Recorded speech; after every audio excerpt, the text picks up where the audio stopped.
বিসমিল্লাহির রহমানির রহিম। Hello everyone, আসসালামু আলাইকুম। সবাই কেমন আছেন? আশা করছি আল্লাহর রহমতে সবাই খুব ভালো আছেন, সুস্থ আছেন এবং নিরাপদে আছেন। আলহামদুলিল্লাহ, আমরাও বেশ ভালো আছি। বরাবরের মতো আজও আরও একটি ডেইলি ভ্লগ নিয়ে হাজির হয়েছি। আশা করব পুরো ভিডিওটা জুড়ে থাকবেন। অবশ্যই স্কিপ করা ছাড়া ফুল ভিডিওটি কন্টিনিউ করার চেষ্টা করবেন। কোথাও কোনো অংশ আপনাদের কাছে একটু হলেও ভালো লাগবে। আজকে সন্ধ্যার পর মুহূর্ত থেকে একটা ভিডিওটা শুরু করেছি, একদম রাত পর্যন্ত কন্টিনিউ করে গিয়েছি। কি করলাম আজকে সন্ধ্যায় সেটাই তুলে ধরার চেষ্টা করেছি। আশা করব বরাবরের মতো আমার ভিডিওটা আপনাদের কাছে ভালো লাগবে। আজকে স্কুল থেকে আসার সময় 2টা কাপ কিনে এনেছি। কেন জানি সংসারের জিনিসের পাশাপাশি এই কাপগুলো আমার অনেক ইমোশন। কাপ কিনতেই আমার ভালো লাগে, যে কোনো কাপ দেখলে আমার খুব ভালো লাগে, কিনতে ইচ্ছে করে। বা কাপের কালেকশনগুলো এক এক রকমের কালারের করতে আমার ভালো লাগে। যেমন একটা প্রচলন ছিল, যে কোনো কিছু কেনাকাটা করার সময় 6 পিস করে কিনতে হবে, 12 পিস করে কিনতে হবে। তবে এখন আমার কাছে না এটা আর ভালো লাগে না। এখন শুধু কালারিং জিনিসপত্র ভালো লাগে, যে এক কালারের একটা হলেই যথেষ্ট। তো সেরকম করেই কিন্তু আমি কাপের কালেকশনগুলো করছি। যখন যেই কাপটা আমার চোখে পড়ছে, ভালো লাগছে, আমি তখন সেটাই কিনে আনার চেষ্টা করছি। আমার বাসায় কিন্তু অসংখ্য কাপ হয়ে গিয়েছে। মানে আমি অনেক কাপ কিনি, যখনই ভালো লাগে, দেখি চোখের সামনে পড়ে, তখনই সেটা কিনে ফেলি।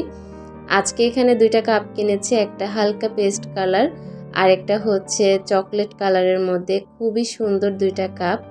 তো আজকে নতুন কাপে করেই কিন্তু আমি চা খাবো সন্ধ্যার।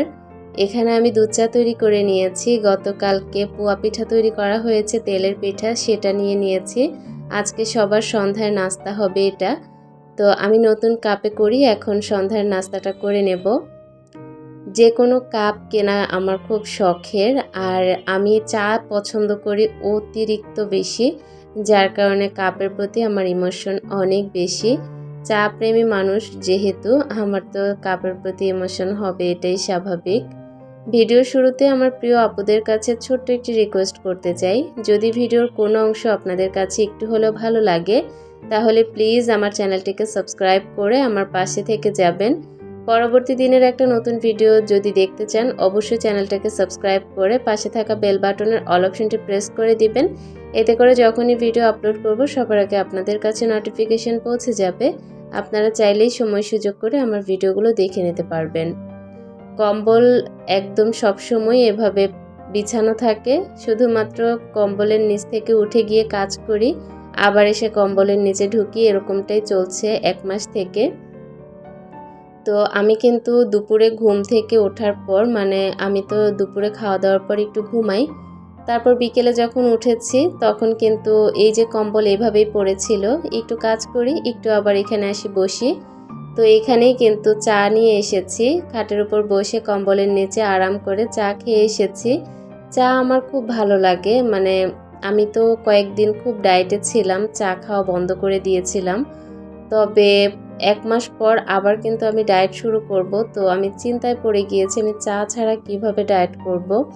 মানে চা না খেলে তো আমার কাছে ভালোই লাগে না। দেখা যায় আমার যখন ইচ্ছা, দিনে আমার অনেকবার চা খাওয়া হয়ে যায়। মানে আমার মনে হয় কি, যে আমার ক্ষুধা লেগেছে, আমি একটু চা খেলেই আমার কাছে ভালো লাগবে, বা আমার একটু কিছু খেতে ইচ্ছা করলো, 1 কাপ চা নিয়ে নিলেই আমার হয়ে যায়, এরকম পাগল আমি চায়ের। তো চা বাদ দিয়ে ডায়েট করতে না আমার এখন আর ভালো লাগে না। তারপরেও চেষ্টা করতে হবে, আবার ওজনটা বেড়ে গিয়েছে। সব কিছু মিলিয়ে আবার ডায়েটটা মেনটেন করতে হবে। ডায়েট মেনটেন করাটা খুবই কষ্টের, তারপরেও শরীরের কথা চিন্তা করে অনেক কিছুই কষ্ট পেলেও সেটাকে আসলে মেনে নিতে হয়, কিছুই করার নেই। তো এখানে যেহেতু বেডরুমে সেই দুপুরে ঘুমানো হয়েছে, বেডরুমের বেডটা কিন্তু একদমই ঝাড়া হয়নি। তো নাস্তা করার পর ভাবলাম সবার আগে আমি খাটটাকে একটু গুছিয়ে নেই। খাটটা গুছিয়ে শুধুমাত্র বালিশগুলো কিন্তু সোজা করে রেখেছি। তারপরেই তো আমি কিন্তু কম্বলটা আবারও বিছিয়ে রেখেছি, যখন আমার আবার ভালো লাগবে না, ঠান্ডা ঠান্ডা ফিল হবে, তখন কাজকর্মের ফাঁকে আমি আবারও এখানে চলে আসব। কম্বলের নিচে বসে থাকতে বা শুয়ে থাকতে আমার খুবই ভালো লাগে। তো যাই হোক, আমি হচ্ছে কিচেনে কিছুক্ষণ পর অনেক কাজকর্ম করব। তো ভাবলাম যে আমি আমার ঘরের কাজগুলো একটু আগে করে ফেলি। খাটটা গুছানোর পর আমি খাটেই বসে এখন অনেকগুলো কাপড় ধোয়া হয়েছে। কাজের আপা অনেকগুলো কাপড় ধুয়ে দিয়েছে আজকে, আর মাশাআল্লাহ এত সুন্দর রোদ উঠেছিল। কাপড়গুলো একদম শুকিয়ে কড়কড়ে হয়ে গিয়েছে। তো ভাবলাম এগুলোকে একটু এখন ভাঁজ করে জায়গা মতো রেখে দেই। আর বাচ্চাদের যেহেতু স্কুল আছে, এখন তো প্রতিদিনই এক এক রকমের ড্রেস পরিয়ে নিতে হয়, কারণ ওদের এখনও ড্রেস সেলাই করা হয়নি, যার কারণে আউট ড্রেসেই ওদেরকে স্কুলে পাঠাচ্ছি। তো এখানে কিন্তু বেশিরভাগই হচ্ছে সোয়েটার ধোয়া হয়েছে, পায়জামা, সোয়েটার। শীতের সময় কাপড়ের পরিমাণটা অনেক বেশি, কারণ বাচ্চাদের সোয়েটার প্রচুর পরিমাণে নষ্ট হয়, ময়লা করে ফেলে একটু পরে পরেই, খাবার ফেলে অথবা ময়লা লাগিয়ে। তো এই কারণে কিন্তু সোয়েটার প্রতিদিনই ধুইতে হয়, যার কারণে কাপড় ধোয়া আছে শীতের সময় বেশি। যে সোয়েটারগুলো উঠিয়ে রাখার সেগুলো এখন আমি ওদের উঠিয়ে রাখছি, আর যেগুলো কালকে স্কুলে পরে যাবে সেগুলো আমি এই মোড়াটার উপরেই রেখে দিচ্ছি। যেহেতু রাত পেরিয়ে সকাল হলেই আমি ওদেরকে ভোরে রেডি করে নেব, যার কারণে এগুলো আমি এই সাইডটাতেই রেখে দিয়েছি। 2টা ফ্রক, 2টা পায়জামা, 2টা হুডি, এগুলো আমি এইভাবে রেখে দিয়েছি। ভাবলাম একটু নিজেকেও সময় দেই। চুল আঁচড়াতে গিয়ে মনটা খুবই খারাপ হয়ে গিয়েছে। আমার প্রচুর পরিমাণে চুল উঠছে। আমার কিন্তু এই সমস্যাটা ডায়েট করার আগে ছিল না। হালকা পাতলা চুল উঠতো, তবে ডায়েটের পর দেখলাম আমার এত পরিমাণে চুল উঠে যাচ্ছে। এটার কোনো সমাধানই মিলাতে পারছি না। কারণ কি, আমি তো ভিটামিন জাতীয় খাবার প্রচুর খেয়েছি, তাহলে আমার চুল উঠে যাচ্ছে কেন? তো দেখা যাক, আমি শীতের অপেক্ষায় আছি। ভাবছি এখন যে হয়তোবা শীতের কারণে চুল উঠে যাচ্ছে। আমার আম্মু বলেছে যে শীতের সময় চুল উঠে। তো এত চুল, এটা কিন্তু খুবই খারাপ, কারণ আমার কিন্তু প্রচুর চুল উঠে যাচ্ছে, যেটা আমার কাছে একটু ভয়ের কারণ হয়ে দাঁড়িয়েছে। তো দেখি শীত যাওয়ার পর যদি কোনো সমস্যার সমাধান না হয়, তাহলে আমি ডক্টরের কাছে যাব। আমার চুল একদমই নেই, মাথা পুরো তালু দেখা যাচ্ছে, এত পরিমাণে চুল উঠে যাচ্ছে। আর শীতের সময় ঠান্ডার কারণে কোনো প্যাকও লাগাতে পারছি না, না হলে ঘরোয়া যে প্যাকগুলো তৈরি করে, হেয়ার প্যাক, সেগুলো তৈরি করে লাগাতাম। তবে শীতের কারণে কোনো কিছুই করা হচ্ছে না। শীতটা যাওয়ার পর আমি চেষ্টা করব আমার চুলের একটু যত্ন করার জন্য। চুল হচ্ছে মেয়েদের সবচেয়ে সুন্দর একটা জায়গা, আর মাথায় চুল না থাকলে কিন্তু কোনো কিছুই আর দেখতে ভালো লাগে না। আর আমার হাজবেন্ডের চুল পছন্দ ছিল অনেক, আমার চুল দেখেই আমাকে পছন্দ করেছে। তো বিয়ের 10 বছরের মাথায় দেখা গিয়েছে আমার চুলই নেই।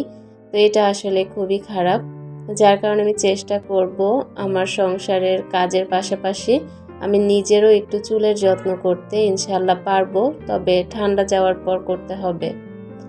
যাই হোক, বেডরুমে তো দেখিয়েই নিয়েছেন কত কিছু করেছি। বেড গুছিয়েছি, তারপর কাপড় চোপড় গুছিয়ে পুরো বেডরুমটাকে ভালো করে পরিষ্কার করে আমি কিন্তু অফ ক্যামেরাতে ঝাড়ু দিয়ে তারপর কিচেনে চলে এসেছি। গতকালকের পিঠা অনেকগুলো বেঁচে গিয়েছে, সেগুলোকে একটা বক্সে করে আমি রেখে দিয়েছি। এগুলো আপনাদের ভাইয়া ঘুরে ফিরে খায়, ও খুব পছন্দ করে। রাতে যখন বাসায় আসে তখন ও খায়, আর ও তো অনেক রাতে ঘুমায়, যখন ওর ক্ষুধা লাগে তখন ও খায় এগুলো। তো ওভাবে করে আমি রেখে দিয়েছি বেডরুমে। আর এখন হচ্ছে আমি কিচেনে অনেক কাজ করব। অফ ক্যামেরাতে কিন্তু আমি অনেকগুলো পেঁয়াজ কুচি করে নিয়েছি, পেঁয়াজ ছিলে নিয়েছি, কারণ শীতের সময় সকালে কিন্তু ঘুম থেকে ওঠার পর কোনো কাজ করতেই ভালো লাগে না। তারপরেও আমরা যেহেতু গৃহিণী, আমাদেরকে সব কাজ না করলেও কিন্তু সকালে রান্না বান্না নাস্তার ব্যবস্থা করতেই হবে। আর এই কারণে কিন্তু কাটা বাছা প্রতিদিনই করতে হয়। তবে শীতের মধ্যে না কাটা বাছা করতে একদমই ভালো লাগে না। এই কারণে আমি চেষ্টা করেছি অনেকগুলো পেঁয়াজ কুচি করে রাখতে, আবার পেঁয়াজ ছিলেও রাখতে, যেন কুচিটা শেষ হয়ে যাওয়ার পর পেঁয়াজ ছিলার ঝামেলাটা আর করতে না হয়। এভাবে করে ছিলে রেখেছি, পরে কেটে নিলেই হয়ে যাবে। আর এখানে অনেকগুলো কাঁচামরিচ কুচি করে নিয়েছি, তারপর কাঁচামরিচ ধুয়ে রেখে দিচ্ছি, যেন পানি ধরার ঝামেলাটা আর করতে না হয়। আপনাদের ভাইয়া দেখা যায় ভাত খেতে বসলেই বলবে কাঁচামরিচ নিয়ে আসো, তখন ভাত খাওয়া থেকে উঠে কাঁচামরিচ ধুতে আমার কাছে খুবই বিরক্ত লাগে। এই কারণে আমি কাঁচামরিচটাও ধুয়ে রেখেছি। অনেকগুলো ধনিয়া পাতা আনা হয়েছে, অর্ধেক ধনিয়া পাতা আমি বেছে রেখেছি, আর অর্ধেকটাকে ভালো করে ধুয়ে পরিষ্কার করে পানি ঝরিয়ে এখন হচ্ছে কুচি করে নিচ্ছি। এটা আমার 3-4 দিন চলে যাবে। আমি এখন থেকে চেষ্টা করি যে একদিন অনেকগুলো কাজ করে নিতে, এতে করে 3-4 দিন, 5 দিন, 7 দিন খুব আরামে কাটানো যায়। আর কাটা বাছা করা থাকলে দেখা যায় রান্না করতে কোনো ব্যাপারই না। আর আমাদের যেহেতু রান্না করতেই হবে, এটা আসলে আলসেমি করে কোনো লাভ নেই। এই কারণে আলসেমি কাটিয়ে আমি এই কাজগুলো একটু গুছিয়ে নিলাম। এখন রান্না করা আমার কাছে কোনো ব্যাপারই না। শুধুমাত্র মাছ ভিজাবো, নামাবো, তারপর রান্না করব, এতটুকুই। কাঁচামরিচ, পেঁয়াজ, তারপর ধনিয়া পাতা সব কিন্তু প্রসেসিং করা শেষ। এখন আমি মুখটা বন্ধ করে তারপর ফ্রিজে রেখে দিব। আর আমি কিন্তু অফ ক্যামেরাতে অনেকগুলো রসুন কুচি করে নিয়েছি, এগুলোকে আমি ডিপ ফ্রিজে রেখে দিয়েছি, আপনাদের সাথে আর শেয়ার করা হয়নি। অনেক সময় দেখা যায় ডাল বাগার দেওয়ার সময় রসুনের দরকার হয়, তো একটা রসুন আবার কি কেটে নেব, এই কারণে অনেকগুলো রসুন 1 বক্স পরিমাণ কুচি করে আমি ডিপে রেখে দিয়েছি। অল্প অল্প করে নামিয়ে শুধুমাত্র তেলে দিলেই হয়ে যাবে। তার পাশাপাশি আমি এখানে আগামীকালকে যে রান্না বান্না করব দুপুরের জন্য সব কাটা বাছা করে নিয়েছি। এখানে আমি পুঁই শাকের বিচি কেটে নিয়েছি, এগুলো চিংড়ি মাছ দিয়ে রান্না করব। তারপর বাঁধাকপি কুচি করে নিয়েছি, এটা শুধুমাত্র নর্মালভাবেই ভাজি করব। আর আমি ফুলকপি, সিম আর আলুটা কাটিনি, শুধুমাত্র যেহেতু আলু কালো হয়ে যায় আলু কেটে ঝামেলা করিনি, শুধুমাত্র ফুলকপি, সিম আর ফুলকপির ডাঁটাটা কেটে নিয়েছি। এগুলো আমি কিভাবে রেখেছি সেটা আপনাদের সাথে একটু শেয়ার করি। কাপড়ের যে শপিং ব্যাগগুলো আছে সেগুলোতে করে এগুলো ফ্রিজে রেখে দিব, একদম ভালো থাকবে। আজকের ভিডিও থেকে এখানেই বিদায় নিচ্ছি। আল্লাহ হাফেজ।